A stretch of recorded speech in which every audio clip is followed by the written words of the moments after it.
Hi there, this is Matt with State of Flux, here with the 10 best episodes of Smallville Season 3. Now, Season 3 wasn't my favorite season. I think the consistency of the season overall is pretty good, but you'll notice that this is the first time that the final episode doesn't make my top 10, which is generally unusual, and it might be the only time that's going to happen. That said, we're going to go in descending order from the number 10 spot is Extinction. This is a Freak of the Week hate crime episode, and it's kind of neat that they're tackling the idea of hate crimes, which at the time that this was made was kind of definitely a thing going on, and in the real world, what with the 9/11 of it all, and how people viewed others who didn't maybe necessarily agree with each other. It's a somewhat relevant episode. It's just also a little on the dumb side. It's not a great one, but it was unique in its framing of the Freak of the Week. In the number 9 spot, we have Obsession. This one only kind of makes the list because of the exceptional rapport that Tom Welling and Sarah Clark have. She plays the character of Alicia, and the episode itself is just kind of meh, but whenever they're on screen, or whenever particularly she's on screen, it is absolutely like spellbinding. She's really, really good, and they play off each other so freaking well, so well that even though they effectively wrote her out of this story full stop forever, she comes back for a little arc in a later season. In the number 8 spot, we have Legacy. This is the final performance of Christopher Reeve. And what was more interesting is they seem to be setting him up as something of a villain.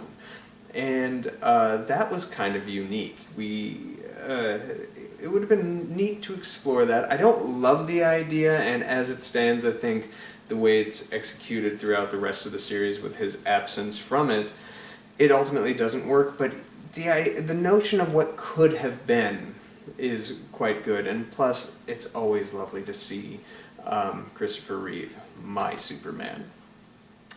In the number 7 spot, we have Shattered. This is where we see Lex's slow descent into madness, or sudden descent into madness, depending on how you look at it. But it is really a good episode, and Michael Rosenbaum absolutely delivers a fantastic performance. You're going to hear about that a couple more times here.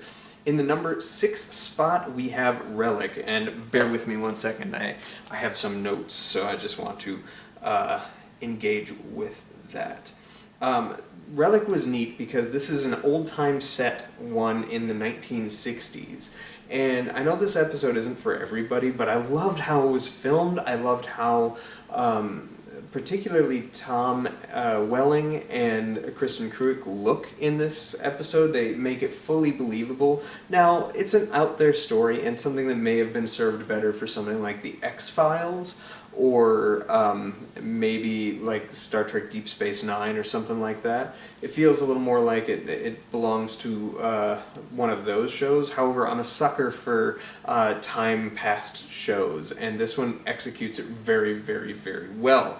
Then we have the number 5 spot is Asylum.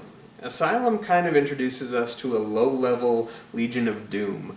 In that it brings back character from Extinction, it brings back Jonathan Taylor Thomas from Season 2, it brings back Iceman from Season 1, Shawn Ashmore, as they're trying to take down Clark as he is trying to figure out what's going on at the sanitarium that Lex is in. And it's really a neat setup for what Season 5 onwards is kind of going to look like. In number 4 place, we have Hereafter. Hereafter is a really, really good episode that gives us our first glimpse at Superman's cape. When we meet a man who can see how people are going to die.